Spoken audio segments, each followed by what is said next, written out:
Hi guys, welcome back to my channel. Today's video is all about the little black dress. The little black dress, or the LBD, is a piece that is regarded as something that every girl needs to complete her wardrobe. So in today's video, we're going to talk about why the little black dress is so iconic, go into a little bit of history about the dress, and then I'm going to give you some styling tips at the end. Alright, let's get straight into it. Wearing black has been historically associated with mourning. Not mourning as in the beginning of the day, as in boo-hoo, my lover has died. Of course, we know that you wear black to a funeral, but actually back in the day, people would go into a period of mourning, so it might be weeks or months where they would wear black as a sign of respect. Queen Victoria very famously had a mourning period of 40 years after her husband, Prince Albert, died. So he died and then she spent the rest of her life in mourning, wearing black from head to toe. Get you a girl who loves you as much as Queen Victoria loved Prince Albert. They were cousins, by the way. Okay. The first official little black dress that was dubbed a little black dress, because of course there were black dresses before this,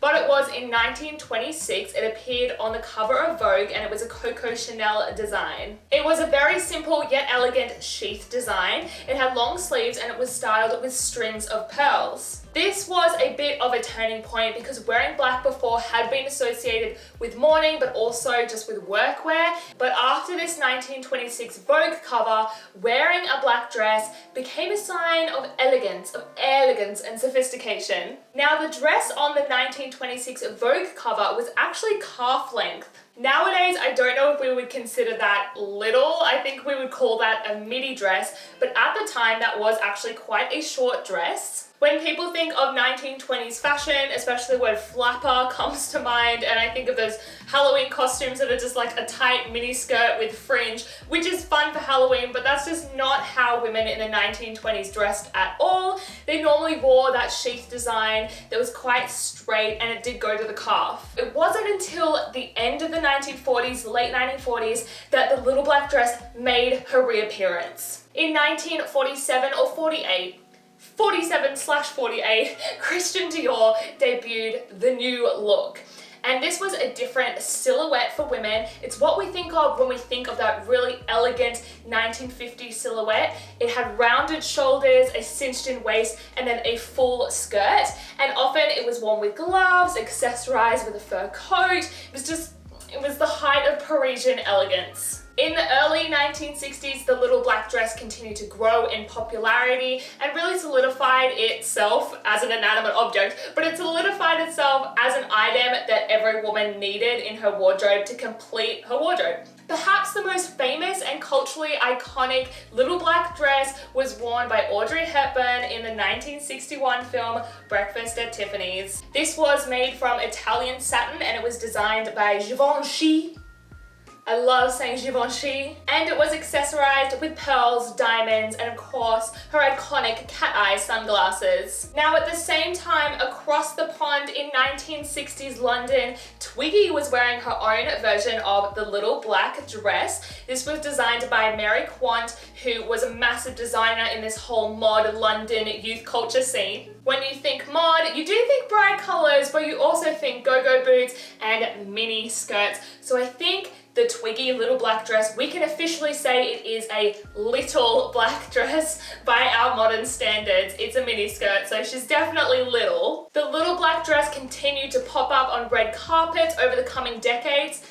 Posh Spice, Victoria Beckham, was pretty much her thing as Posh Spice to wear little black dresses. But I think my favorite little black dress has to be Princess Diana's revenge dress. This iconic little black dress was worn by Princess Diana in 1994, and it is called the revenge dress because literally that exact night, Prince Charles on national television admitted that he had been having an affair with Camilla.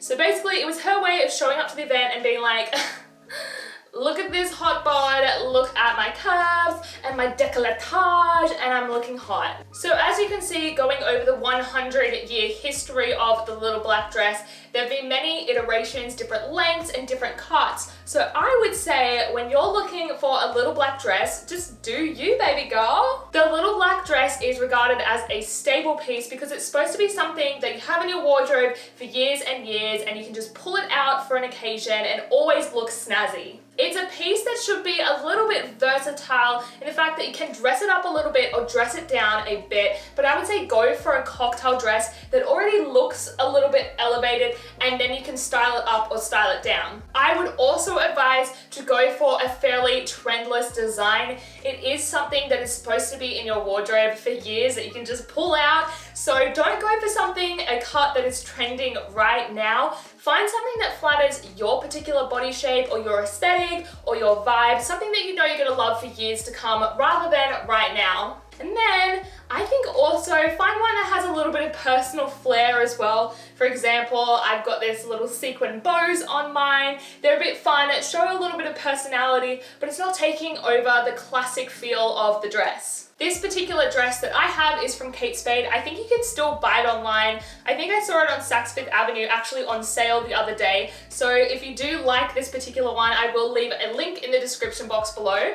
Okay, let's finish off with a few little styling tips for the little black dress. It is supposed to be something classic that you can just throw on, put some shoes on, grab a handbag, and you've already got an outfit. But you may have noticed with pretty much all of those iconic little black dresses that I showed you, they all paired them with pearls. A pearl necklace, pearl earrings is just such a classic combination, and it always looks classy. In terms of accessorization, you can play around with belts, especially if you've gone for a sheath design, and that way you can put a belt on and cinch in the waist and change the look of the dress. Another fun way to experiment with the look of the little black dress is tights. So Princess Diana went for a black tight, which I always think is a classic look. I do love black polka dot tights. I think they're a bit fun. Or you can get a little more adventurous. I have these white netted tights that I popped on, and as soon as I put them on with the dress, I just immediately felt like Blair Waldorf from Gossip Girl. What you can also play around with is layering. So I am a fan of layering a blouse under my dress. I think that's a really cute look, or even a turtleneck sweater for when it's colder. I think it's really fun. It totally changes the look of the dress, especially because I've been wearing pink underneath, and pink, light pink goes nicely with my skin tone. So you can find a color that works with your skin tone and experiment with layering with your little black dress. I really hope that you enjoyed today's video. If you did, please do give it a like. It would help me so much. I'm always appreciative of the likes. And also subscribe to my channel for more. I have lots more fashion videos on my channel. Thank you so much for watching today, and I'll see you in my next video. Bye bye.